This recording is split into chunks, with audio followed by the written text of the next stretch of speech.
What if the atomic bomb was never dropped? If the atomic bomb had never been dropped, if the Enola Gay had never taken off, if the uranium core of Little Boy had never been assembled, if the mushroom cloud had never swallowed Hiroshima, then would the 20th century still belong to America? August 6, 1945. A date etched into humanity's collective memory as the moment the world stepped into a new era. An era where destruction could be delivered from the sky in the blink of an eye, where a single plane could erase a city. But in this imagined thread of history, the date comes and goes like any other. The skies over Japan remain filled with the roar of conventional bombers, and yet the secret weapon, the godlike device born from the deserts of New Mexico, is never unleashed. To understand how we diverge, we must first return to the precipice.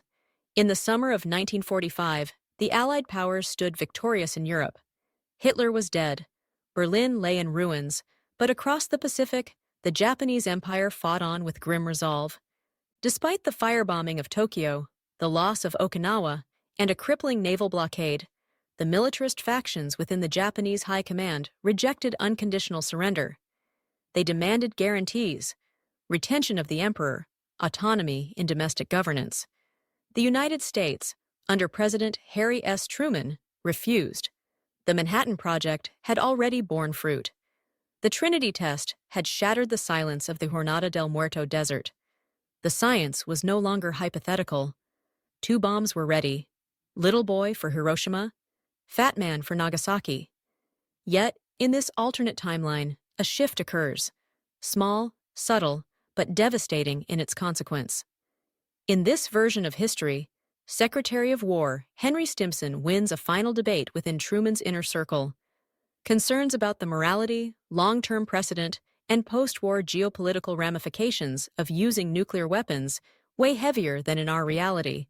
The scientists of the Frank Report, who warned that the atomic bomb could trigger a nuclear arms race and morally compromise the United States, are heard, not dismissed.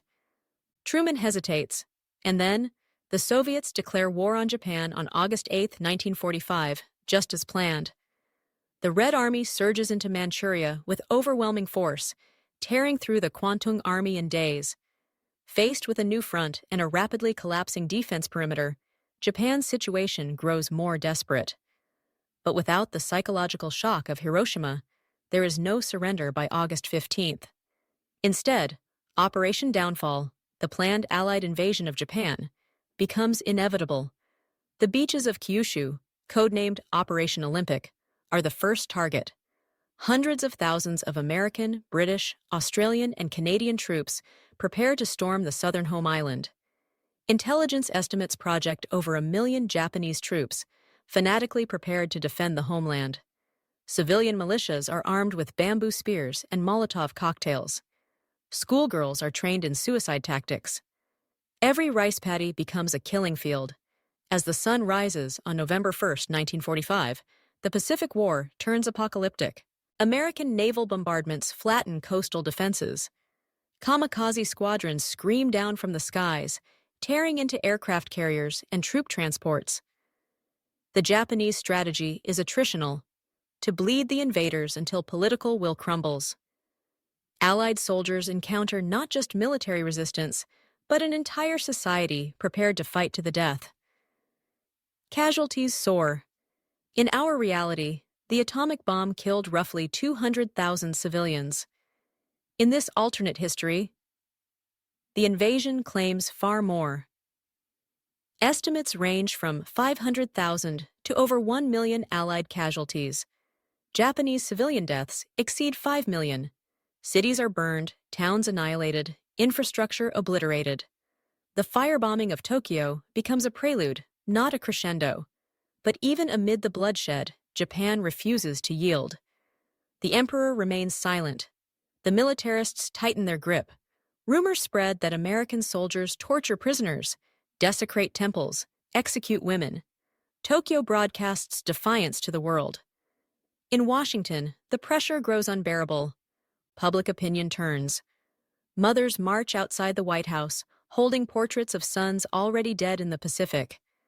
Congress demands an end to the slaughter. Truman's cabinet fractures. Some still plead to use the bomb. Others insist it is now too late. And then, another voice enters the game. Joseph Stalin. While American soldiers drown in blood on Kyushu's beaches, while generals shout orders over the screams of the dying, another storm brews quietly across the Sea of Japan. In Manchuria, Joseph Stalin watches the carnage unfold, not with horror, but with calculation. For years, the Soviet Union had remained neutral in the Pacific, bound by a non-aggression pact with Tokyo. But at Yalta, Stalin had made a cold promise to Roosevelt. Once Germany was defeated, he would turn eastward. That promise is kept.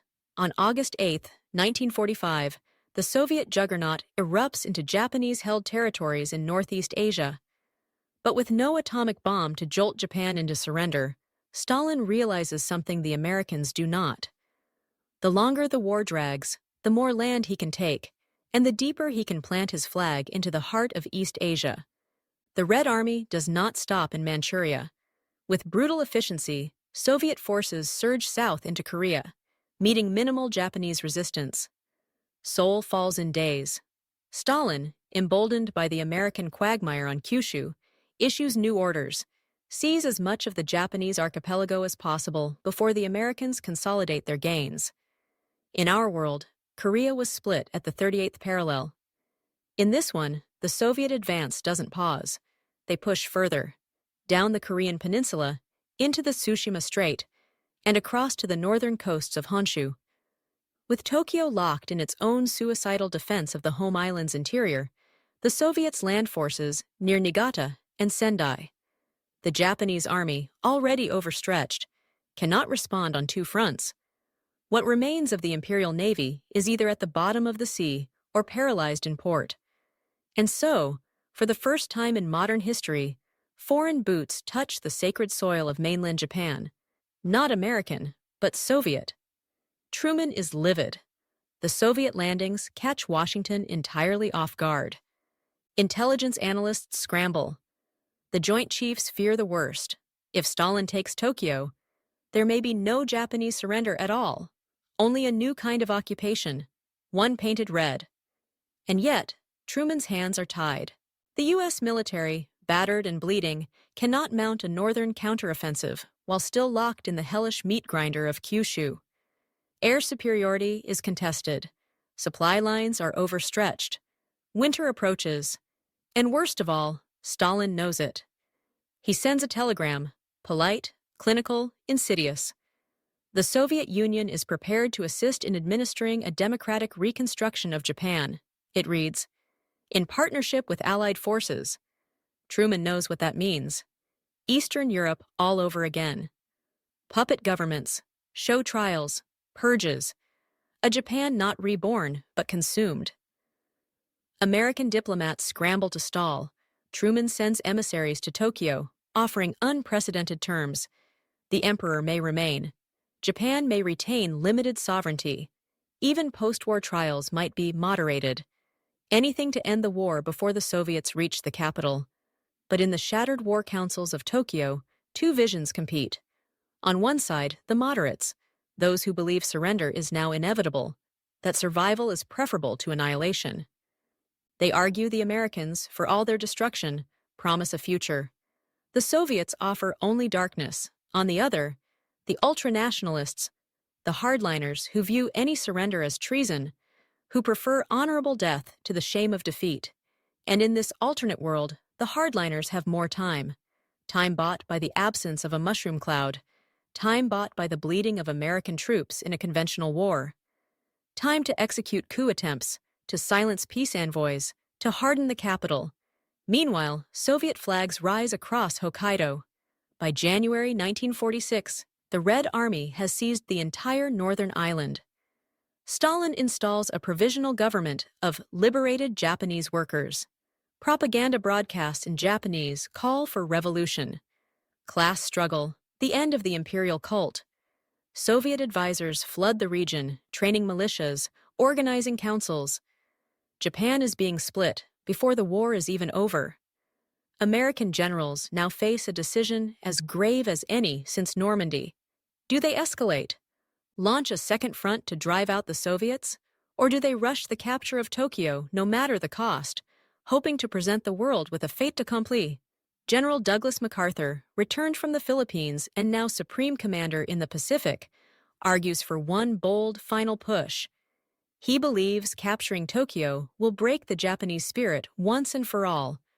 The key, he says, is speed, not just military, but symbolic.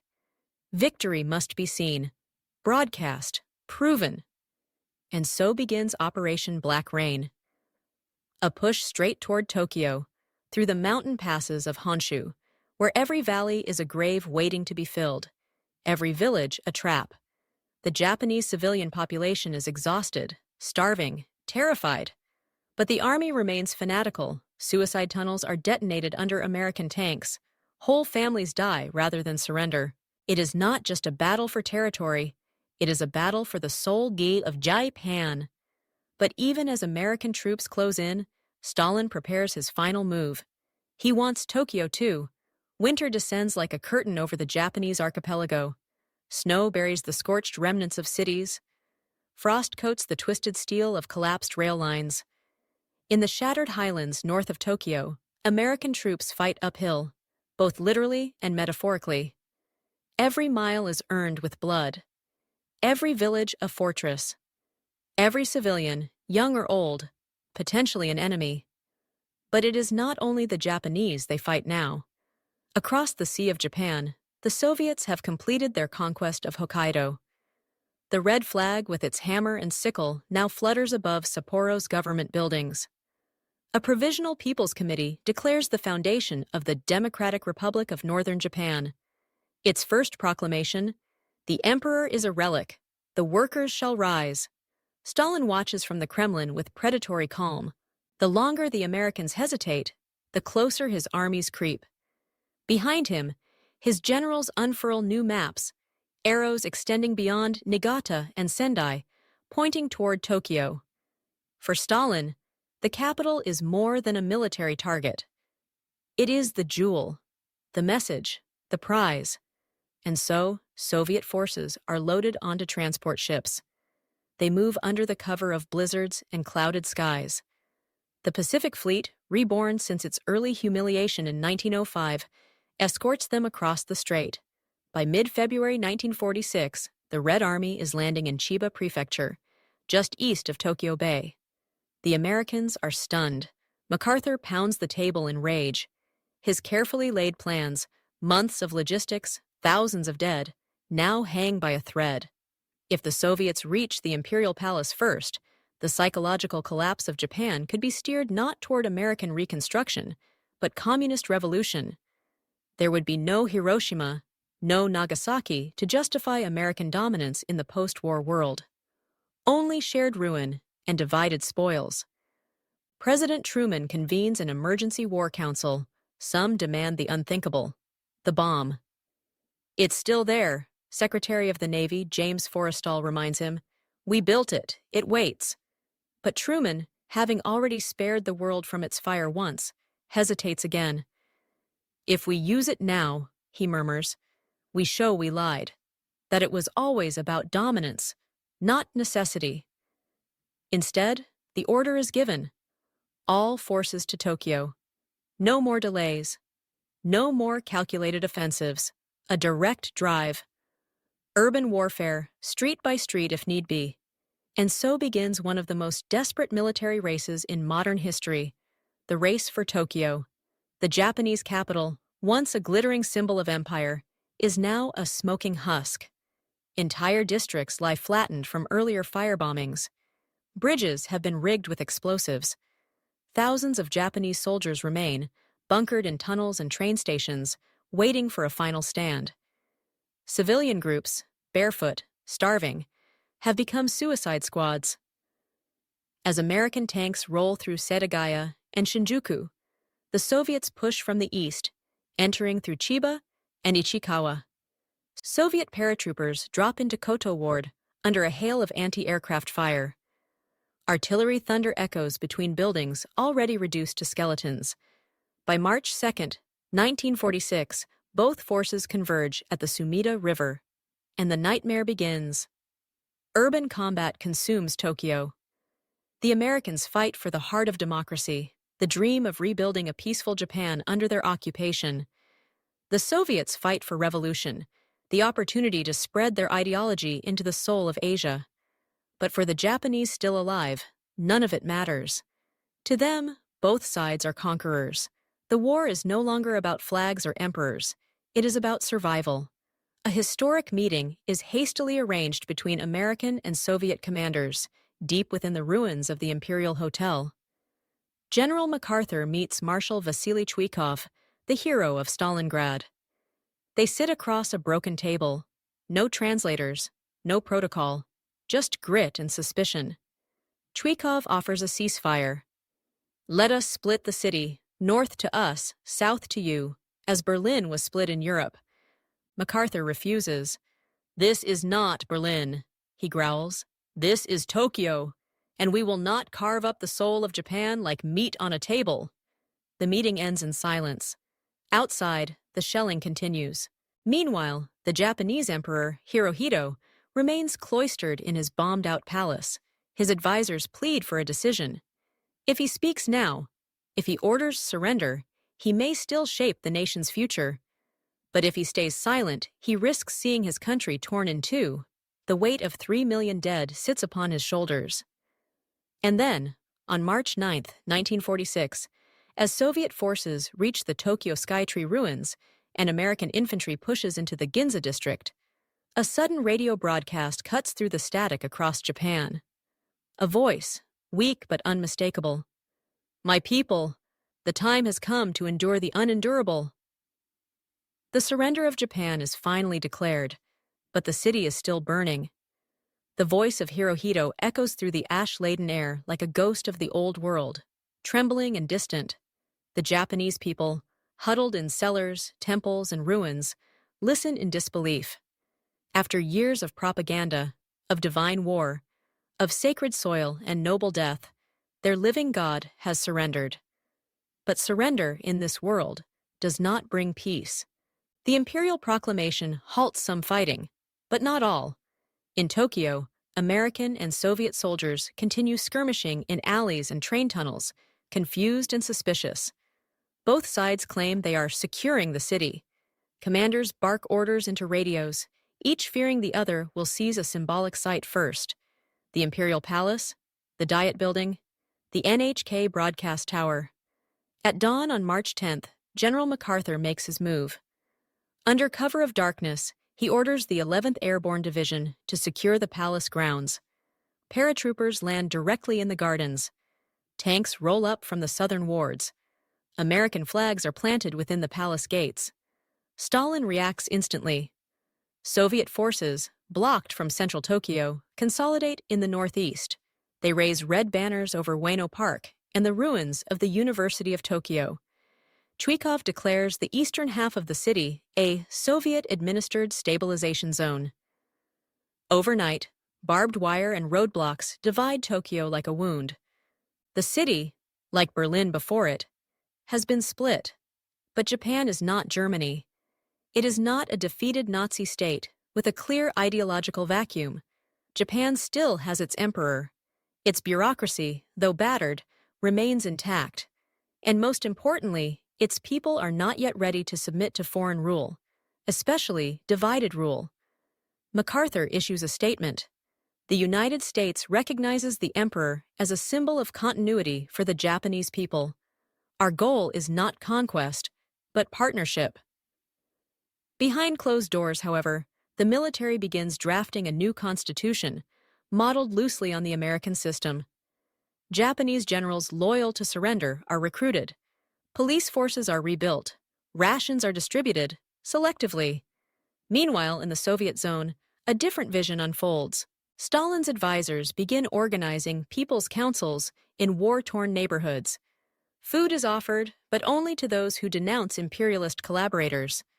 Land redistribution is promised. Young Japanese students, disillusioned by the war, are sent to Moscow for political education. Soviet radio blares messages of class struggle. The phrase proletarian Japan begins appearing on red-painted signs. And in the countryside, the confusion spreads. Farmers in Niigata wake to find both American and Soviet patrols claiming jurisdiction. In Sendai, two rival mayors claim to be the legitimate authority, one loyal to MacArthur, the other installed by the Soviets. Rail networks collapse under the dual command structure. Black markets bloom. Violence festers in the vacuum. Washington is alarmed. Truman, already weakened politically by the disastrous invasion and the mounting casualties, now faces a Japan slipping from his grasp. Congressional hearings begin questioning his decision not to use the bomb. "We fought for peace," one senator thunders, "and all we've bought is another Cold War, this time in Asia."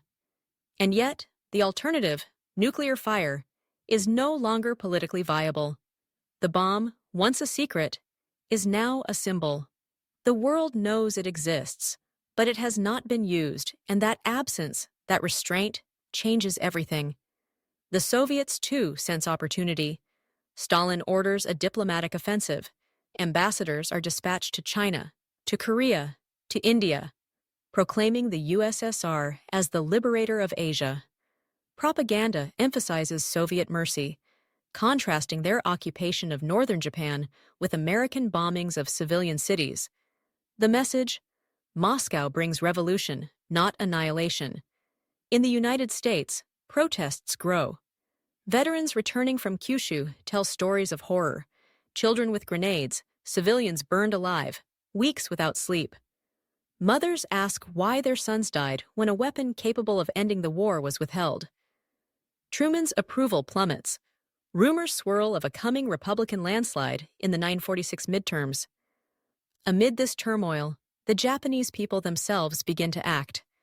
In Osaka, students stage a protest against both Americans and Soviets. They chant for food, for independence, for unity. In Hiroshima, where the bomb never fell, survivors of the firebombing march through the streets with black banners reading, "No more occupiers." A third force is quietly rising, not militarist, not communist, but nationalist.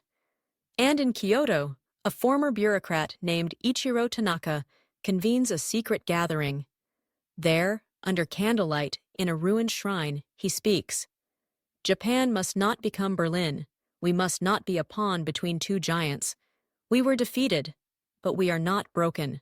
We will rebuild. Not as servants of Washington or Moscow, but as Japanese." A new movement begins, one that will try to bridge the divide.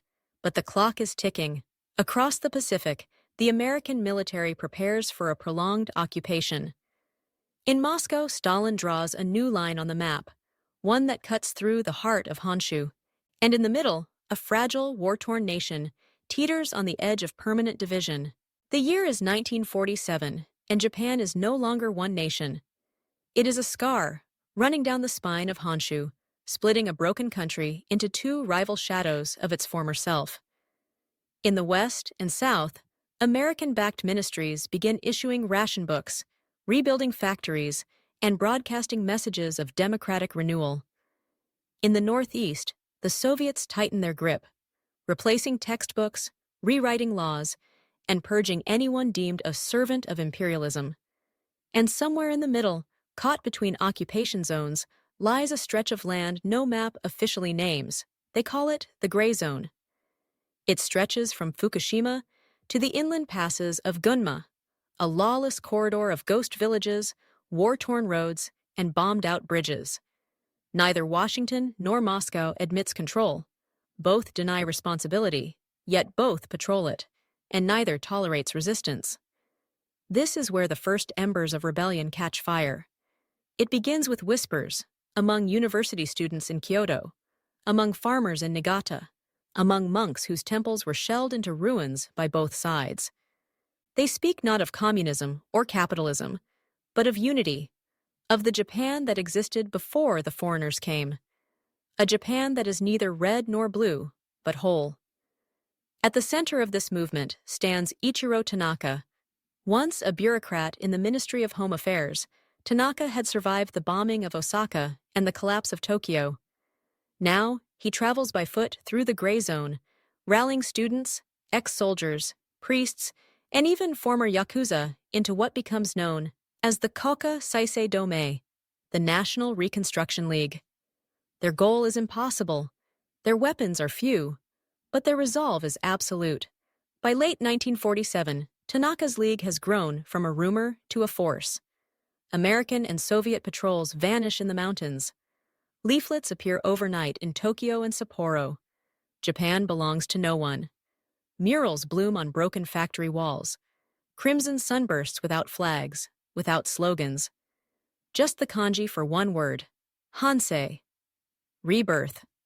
The occupying powers take notice. In the American zone, General MacArthur pushes for a crackdown. He declares the League a destabilizing threat to regional security. In the Soviet zone, Marshal Chuikov brands it a fascist remnant in nationalist clothing. Raids begin. Informants are paid. Suspected sympathizers disappear. But with every arrest, every execution, the movement spreads. Tanaka understands the power of myth. He dresses in old Meiji robes when speaking in public. He quotes ancient poetry and imperial edicts in the same breath as modern slogans. He blends symbols of the emperor with the language of people's rights. His message is crafted not to divide, but to unify. And in a land shattered by war, it resonates. Meanwhile, the broader world watches nervously. The Cold War has begun in earnest. In Europe, Berlin has been split, and the Iron Curtain hardens across the continent. But now, Asia teeters on the brink of its own cold divide. The United States pushes for the establishment of the Japanese Democratic Republic, with its capital in Osaka. The Soviet Union counters with the People's State of Nippon, headquartered in Sapporo. Two Japans, two flags, two futures. But neither side truly controls the gray zone. There, the League thrives. They do not fight like armies. They fight like memory. They strike convoys, sabotage supply lines, hijack broadcasts. And with each action, their myth grows. Children draw Tanaka's face in the dirt. Merchants trade in League tokens instead of occupation yen. In schools, teachers begin slipping banned history books into classrooms. In 1948, the tipping point arrives. A League cell infiltrates a Soviet ammunition depot near Akita. The resulting explosion kills 89 Soviet soldiers. In retaliation, the Red Army shells the nearby village of Higashikawa, killing dozens of civilians. Photos leak to the international press. The image of a dead child clutching a toy under Soviet rubble becomes a global sensation. The world erupts in outrage. In Washington, Congress demands a response. The Truman administration, already reeling from a failed Korean policy and mounting economic pressure, begins arming the League in secret. CIA operatives parachute into the gray zone, disguised as journalists. Across the Pacific, Stalin responds in kind, funneling arms, training, and propaganda to pro-Soviet Japanese militias to counter the League's rise. Japan becomes a proxy battlefield. Not an official war, not yet, but a boiling point. Every village becomes a chess square, every faction a potential lever of influence. And through it all, Tanaka walks the land like a prophet from a past that never was. In a broadcast smuggled into both Osaka and Sapporo, he speaks. "We are not America's pawn. We are not Moscow's prize.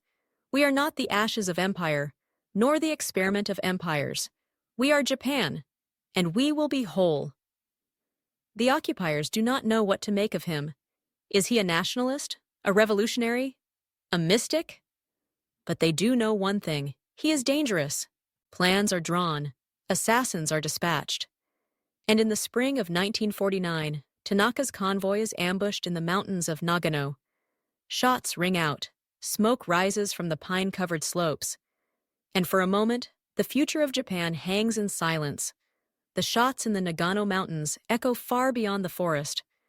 At first, the reports are uncertain. A convoy attacked. Gunfire in the valley. Smoke spotted from a reconnaissance plane. And then confirmation arrives. Ichiro Tanaka, the spiritual father of post-war Japanese unity, is dead. Killed by unknown assailants, his body never recovered. His convoy annihilated.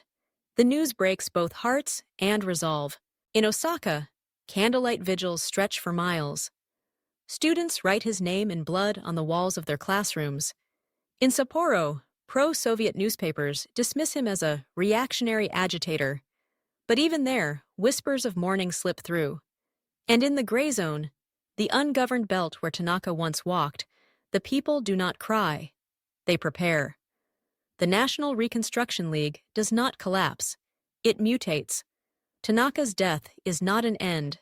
It is a spark. The man becomes a martyr. His speeches are broadcast over pirate radio.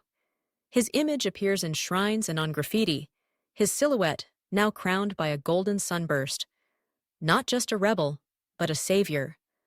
The movement that once called for unity now calls for liberation. Not negotiation, revolution. It has a new name, the Flame of Rebirth. And it is no longer content to sabotage from the shadows. In the summer of 1949, coordinated uprisings erupt in over a dozen cities straddling the occupation line. In Sendai, League fighters seize a power plant and hold it for 3 days. In Niigata, they ambush a Soviet supply convoy, capturing tanks and heavy weapons. In Utsunomiya, they assassinate a pro-American mayor who had declared the League a terrorist cult. Washington and Moscow are forced to act. The Truman administration officially brands the League a rogue extremist faction. But behind the scenes, the CIA increases arms shipments tenfold. Advisors, some veterans of Greece and Italy, arrive to train League officers in irregular warfare. Soviet intelligence responds in kind, funneling weapons through North Korea, reinforcing People's Defense Units in the northern zone with elite Red Army veterans. Japan is now a Cold War crucible. The two superpowers escalate not through declarations, but through destruction. Entire towns are torched in clearing operations. Villages suspected of League support are leveled by artillery. Airstrikes grow more frequent. Each side blames the other. Civilians flee south in droves, flooding Kyoto, Nagoya, and the outskirts of Hiroshima. The humanitarian crisis explodes. UNICEF reports estimate over 3 million displaced. Famine looms in the winter of 1949 to 1950. The rice harvest is sabotaged by both Soviet and American operations, attempting to deny food to opposing zones. Epidemics break out in refugee camps. Children die by the hundreds each day. In Tokyo, the city remains divided, physically, ideologically, spiritually. American tanks guard the Imperial Palace, now the symbolic seat of the Free Japanese government. In the East, the Soviets host the People's Congress of Workers and Peasants, inside the rubble of the former Diet building. Between them, entire neighborhoods are reduced to demilitarized wastelands, pitted with mines, burned by napalm, filled with bodies no one dares claim. And still, the flame of rebirth grows. They do not broadcast their leadership. They speak with one voice, Tanaka's voice, revived in old recordings. Their manifestos are distributed on rice paper, dropped from homemade balloons, etched into train station walls. No empire, no occupation, one Japan. Even beyond Japan, the movement resonates. In Vietnam, young nationalists cite the League as inspiration. In Korea, split between Soviet North and American South, whispers of the Japanese model begin to worry both generals and intelligence officers. In China, where civil war still rages, Maoist commanders begin referring to the Japanese League as the Third Fire of Asia. The United States, fearing a total loss of influence in the region, makes a fateful decision. In January 1950, President Truman authorizes Operation Rising Tide, a full-scale counterinsurgency campaign to wipe out the League once and for all. No more deniable support, no more covert aid. This is boots on the ground. Special forces are deployed deep into the gray zone. Villages are emptied, mountains bombed, dams destroyed to flush out hiding rebels. It is a war without rules. The Soviets, furious, escalate in turn. Stalin deploys shock troops into the southern rim of the Red Zone, openly engaging in firefights with American-backed forces. For the first time, Soviet and American soldiers die at each other's hands, not through proxies, but directly. The world shudders. The UN convenes an emergency session. Western Europe trembles. China watches. The Korean Peninsula, still tenuous, begins mobilizing militias. In Washington and Moscow, hawks whisper of war. Real war. Between superpowers. And then, amid the chaos, a broadcast interrupts every frequency across the fractured Japanese ether. A man's voice. Calm, familiar, alive. This is Ichiro Tanaka. The voice crackles through old transistor radios, through hidden receivers buried in rice sacks and behind temple walls. It flows across burned-out villages and bombed rail stations. In every corner of divided Japan, it is unmistakable. This is Ichiro Tanaka. The world stops. Intelligence agencies scramble. American analysts replay the tape hundreds of times, analyzing cadence, pitch, breathing. Soviets suspect a CIA forgery. Others whisper it's a ghost, propaganda, illusion. But the people? They believe. In the hills of Tottori, League fighters kneel and cry. In Tokyo, children run through the streets shouting his name. In Sapporo, even die-hard communists pause in stunned silence. And for the first time in years, both Washington and Moscow are united by fear. The man they thought dead had become myth. Now the myth breathes again. The broadcast is brief, only a few minutes. I did not die in Nagano, Tanaka says, voice aged but steady. I was taken, silenced, hidden from you. But I have returned, not to lead, but to remind. Japan is not a prize. It is a soul, and a soul cannot be divided. He speaks of peace, but not submission, of unity, but not empire, of rebuilding, but without foreign boots on sacred soil. We must drive them out, not with hate, but with memory, not with bombs, but with the truth of who we were, and who we must become again. The League erupts. Cells long silent reawaken. A wave of sabotage crashes across both occupation zones. American supply lines are severed in Kansai. Soviet fuel depots explode outside Aomori. League messages flood the underground press. The ghost walks. The flame lives. But the most dangerous thing isn't the attacks. It's the hope. For years, the Japanese people had been crushed between two giants. Now they see a third path rising. Not as mere rebellion, but as a government in exile reborn. Within weeks, local councils loyal to the League begin forming in the gray zone, declaring themselves free Japanese assemblies. They hold mock elections, pass symbolic laws, print a new currency, the Tanaka yen. Washington panics. The CIA, long embedded within the League's fringes, is blindsided. They didn't know Tanaka was alive. If they had, they might have tried to use him. But now, he is untouchable.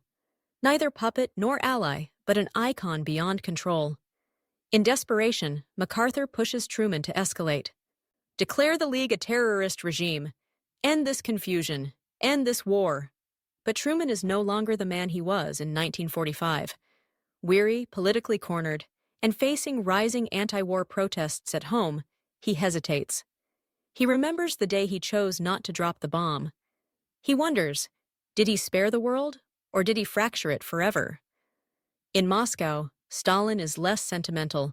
He sends new divisions to Hokkaido, declares the League a reactionary fascist cult. Soviet planes begin indiscriminate bombing of suspected League strongholds in Akita and Yamagata. Red Army units massacre entire villages suspected of hiding rebels. For every fire the League lights, Stalin responds with an inferno. But the more blood is spilled, the more the people turn. In Hiroshima, never touched by atomic fire in this timeline, a massive demonstration breaks out. Tens of thousands march under the banner of a sun not surrounded by rays, but a single, unbroken circle. The old flag, yes, but reimagined, stripped of empire, reborn in simplicity. We are not two Japans, the banners read. We are one memory. The world watches. The United Nations, still in its infancy, attempts mediation. Switzerland offers to host talks. India proposes a neutral peacekeeping force. France and Britain, exhausted from their own colonial declines, stay silent. But in Beijing, Mao sees opportunity. He extends recognition to the Provisional Government of United Japan, declaring Tanaka its rightful leader. It is the spark that ignites Washington's fury. On April 4, 1950, President Truman addresses the American people in an unprecedented broadcast. We did not come to Japan to rule. We came to end tyranny. But tyranny wears many masks, and now one mask claims the face of freedom. We will not be driven out. We will not abandon the Pacific. He authorizes Operation Iron Blossom. The goal is clear: decapitate the League, capture Tanaka, dismantle the free assemblies, assert full control over the southern half of Japan before the League can claim legitimacy. No more half measures, no more deniable operations. This is full-scale war. And so, American divisions roll north, carving through the gray zone like a blade. Cities burn, villages vanish, helicopters thunder through mountain passes. League fighters resist with every rifle, every homemade mine, every whispered prayer to Tanaka's voice.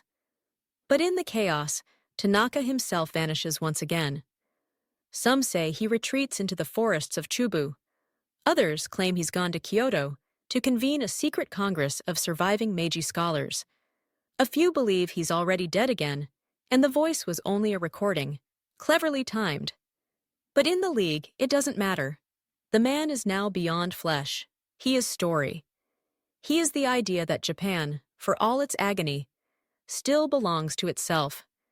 And as the flames of war rise higher, one truth becomes undeniable. If Japan is to be reborn, it must first survive the fire. The spring of 1950 comes not with blossoms, but with artillery.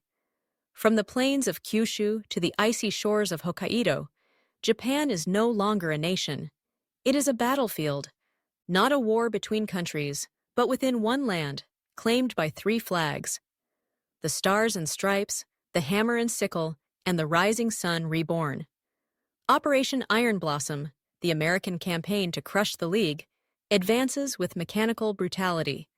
B-29s scream across the skies, dropping napalm on suspected rebel strongholds. U.S. Marines storm mountain hideouts. Cities like Fukui and Toyama become symbols of cleansing, leveled in days to deny the League any foothold. But the League doesn't vanish. It adapts.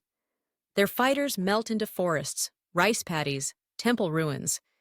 They wage asymmetric war, ambushing convoys, destroying bridges, assassinating mayors and commanders in both zones.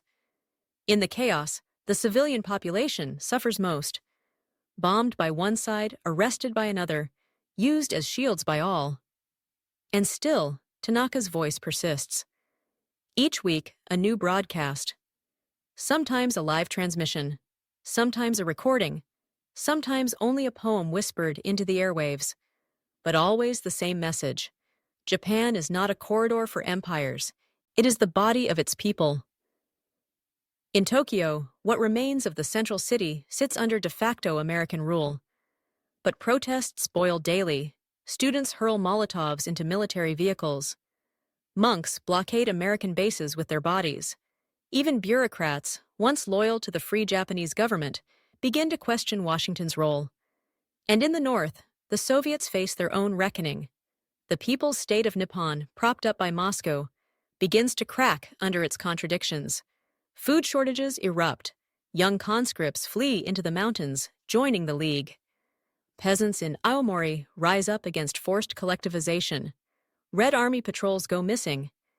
And in Sapporo, a massive explosion tears through the government headquarters, allegedly the work of a League cell embedded inside the Communist Party itself. The Cold War, once proxy and rhetorical, is becoming kinetic. In June 1950, everything changes. A Soviet MiG patrolling near the occupation border, is shot down by an American F-86 Sabre over Niigata airspace. It is the first confirmed direct air-to-air kill between the superpowers. Moscow calls it an act of war. Washington calls it a defensive necessity. But on the ground, neither side retreats. Instead, both dig in. Soviet armored divisions move south toward the 38th parallel of Japan, a new line of division, not yet recognized, but enforced by guns. U.S. paratroopers establish a fortified zone stretching from Nagano to Shizuoka.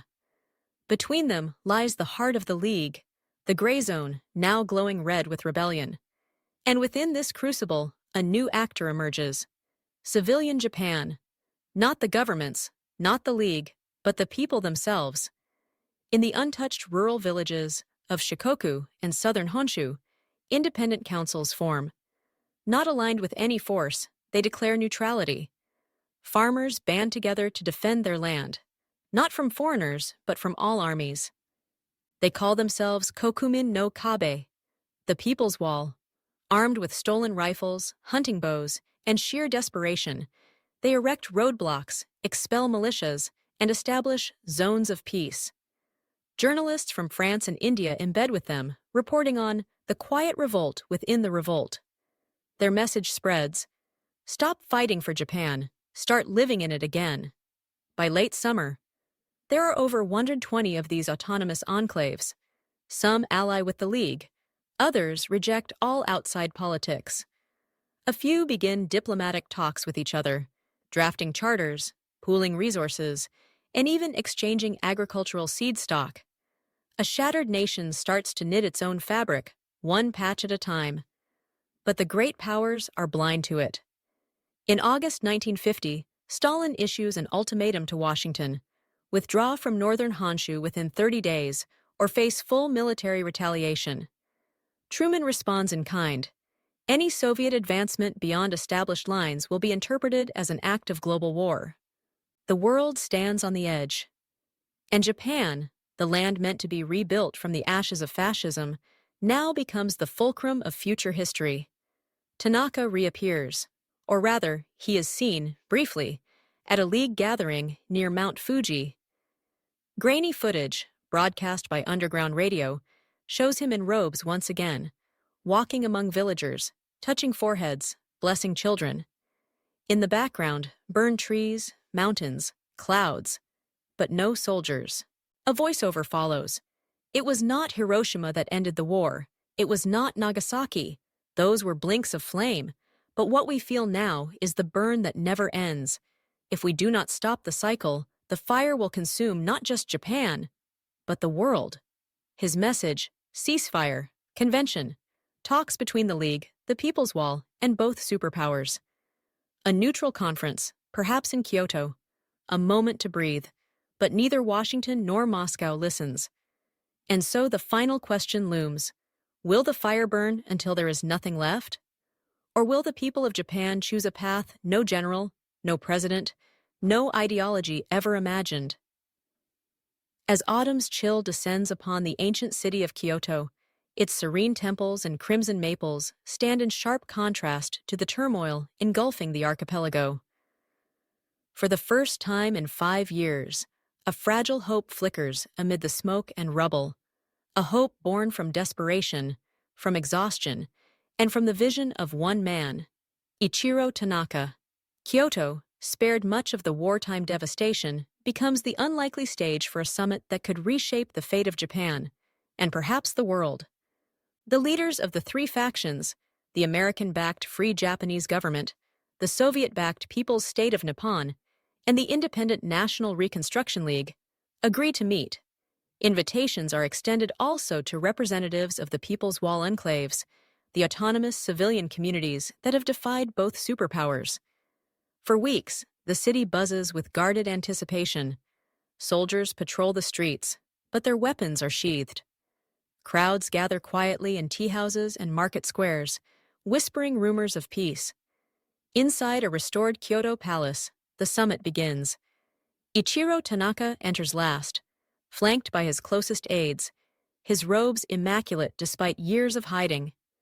His eyes, sharp and resolute, scan the room, a gathering of generals, diplomats, spies, and idealists. He stands before them and speaks, his voice steady yet impassioned. "We have fought too long. Our land is soaked with the blood of our ancestors and our children. Our homes are shattered, our spirits tested. But today, we stand not as enemies, but as Japanese." He calls for a ceasefire, a recognition of the people's will above the agendas of distant powers, for a new constitution, one drafted by the Japanese themselves, not imposed by foreign arms, for the withdrawal of all occupation forces within a decade to restore sovereignty and dignity. The American delegate, a cautious general weary of war, nods slowly. "The U.S. desires peace," he says, "but only a peace that ensures freedom, democracy, and security." The Soviet envoy, a stern commissar, counters. "The workers of Japan demand equality, justice, and liberation from imperialism. We cannot withdraw while these goals remain unrealized." Tensions rise. Hours of heated debate follow. Old wounds reopen, accusations fly. But Tanaka's presence serves as a grounding force. He reminds them of their shared heritage, the beauty of the land, the resilience of its people. Outside, the People's Wall delegates speak of the suffering of civilians caught in the crossfire. They demand humanitarian corridors, food aid, and the demilitarization of the gray zone. As night falls, a tentative agreement emerges: immediate ceasefire across all fronts, establishment of a neutral, demilitarized zone between the American and Soviet spheres, formation of a joint Japanese committee to draft a constitution reflective of all peoples, a timeline for phased withdrawal of foreign troops beginning within 5 years. It is not perfect, it is not final, but it is hope. News of the summit spreads rapidly. For the first time, the Japanese people see a future without guns. Children sleep with less fear. Markets reopen. Messages of peace replace calls to arms. Yet, beneath the surface, doubts linger. Hardliners in Washington and Moscow view the summit as a dangerous gamble. Some military leaders urge preemptive strikes, fearing Soviet or American weakness. Intelligence reports warn of League factions planning to reject any compromise. And in the shadows, whispers circulate. Was Tanaka truly the man he claimed to be, or a symbol manipulated by unseen powers? Could a fragile peace survive the ambitions of superpowers and the wounds of war? As delegates prepare to return to their zones, Tanaka walks alone through Kyoto's ancient streets. Beneath the moonlight, he pauses at a small shrine. He whispers a prayer, not just for peace, but for a Japan reborn. The summit ends, but the war's end is far from certain. The ink had barely dried on the Kyoto Accords when the fragile peace began to fracture. Across Japan, hopes for a new dawn clashed violently with old scars and simmering resentments. The joint ceasefire, held only in the brightest cities, in the forgotten mountains and ruined towns, guns still whispered in the night. The gray zone, once a no-man's land, became a battleground for clandestine operations and covert vendettas. In Tokyo, the American administration hurried to implement the phased withdrawal, but their forces remained entrenched in strategic zones. Intelligence reports revealed Soviet-backed sleeper cells sabotaging infrastructure. Rail lines exploded, communication towers fell. In response, American counterintelligence intensified, rounding up suspected collaborators. Fear and suspicion grew, poisoning the streets. On the other side, Soviet authorities in the north faced similar challenges. While some local leaders cautiously embraced the peace process, hardline commissars enforced brutal crackdowns on dissent. The promise of liberation gave way to show trials and purges. Families torn apart. Villages emptied. Resentment fermented like poison tea. Within the League, divisions surfaced. The Flame of Rebirth faction, inspired by Tanaka's vision, advocated for cautious diplomacy and unity, but others, radicals embittered by loss and bloodshed, called for continued armed resistance, unwilling to trust the foreign powers or their proxies. Secret meetings in mountain caves sowed seeds of rebellion. And in the shadows of Kyoto itself, a darker plot unfolded. A cabal of military officers from both occupation zones, fearing the loss of influence and status, conspired to sabotage the peace. Their plan was brutal in its simplicity: assassinate key leaders, ignite unrest, and blame it on the League. By forcing chaos, they hoped to justify renewed military rule. On a cold November night, the first strike fell. A bomb detonated near the Kyoto Palace, shattering windows, killing guards, and wounding dignitaries. The League was immediately blamed, though no proof ever emerged. Suspicion rippled across the city. Paranoia took root. The American and Soviet commands each increased security, fortifying checkpoints and imposing curfews. Movement was restricted. The people's patience frayed. Meanwhile, underground newspapers circulated a chilling manifesto, The Last Dawn. Written anonymously, it called for the overthrow of all foreign influence and the purging of collaborators, anyone who would sacrifice Japan's soul for a false peace. In Kyoto's tea houses and back alleys, whispered conversations turned to fear and defiance. Could the fragile agreement survive such darkness? Or was Japan destined to drown in the shadows of its own history? As winter approached, fighting erupted anew, not just between factions, but within communities. Former allies became enemies, families split by ideology, neighborhoods divided by allegiance. The People's Wall enclaves, which had promised neutrality, found themselves besieged. Some were overrun by League militants seeking supplies, others attacked by occupation forces suspecting collusion. Innocents caught in the crossfire. On the international stage, the fragile détente between Washington and Moscow unraveled. Ambassadors withdrew. Propaganda intensified. Both sides accused the other of violating the Kyoto Accords. Military buildups accelerated. Nuclear arsenals, once the ghost in the background, now became a sword hanging perilously over the Pacific. In this climate of fear and mistrust, Tanaka's legacy was tested as never before. His voice, once a beacon of hope, was drowned out by cries for vengeance and survival. His vision of unity seemed distant, almost impossible. Yet, somewhere deep within the mountains, a small group of survivors gathered in secret. They vowed to preserve Tanaka's dream, to fight not with bullets, but with words and ideas, to remind a fractured nation of what it had lost and what it might still reclaim. As 1951 dawned, Japan stood at a crossroads. Would it tear itself apart in endless conflict?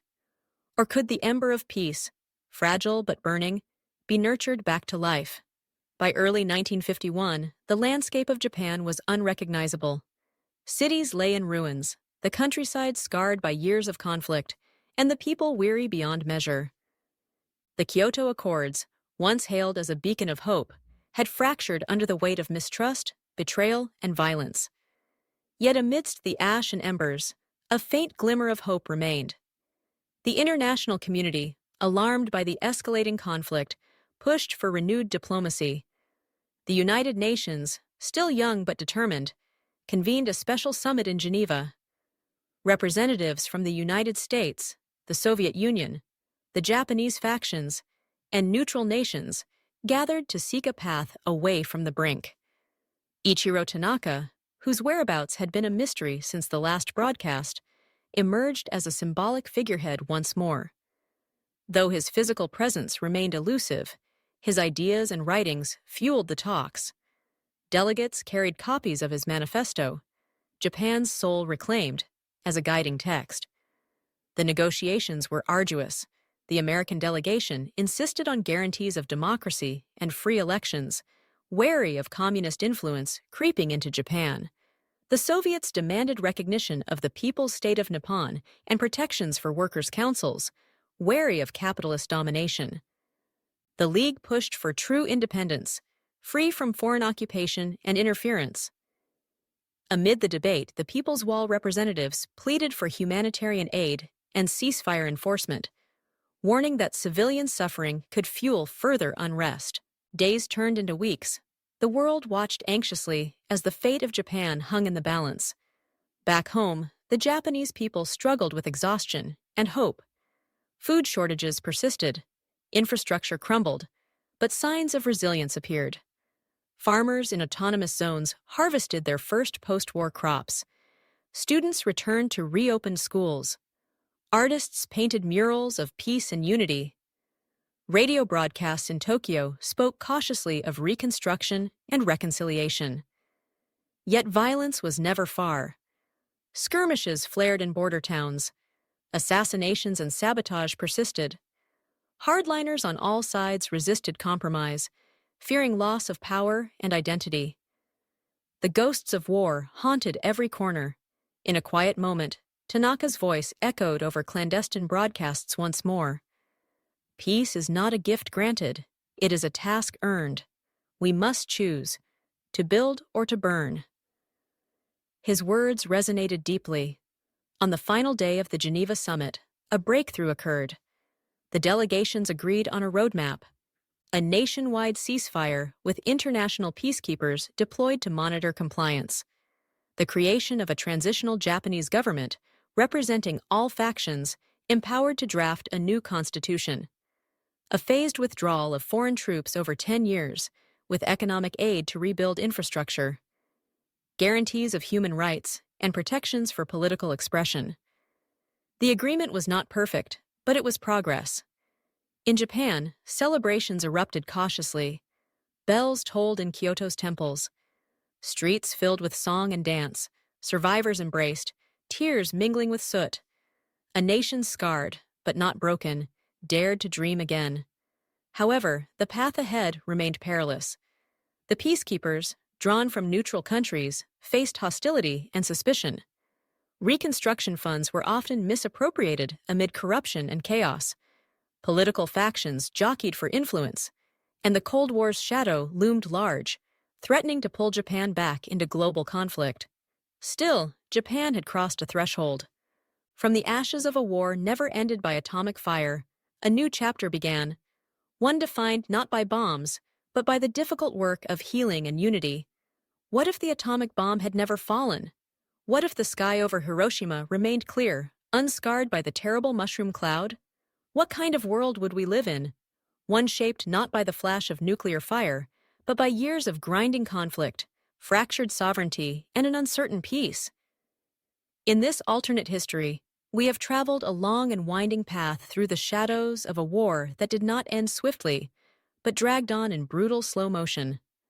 Japan, instead of being shattered by a single devastating moment, was torn apart piece by piece, its people caught in the relentless crossfire of empires locked in a deadly dance.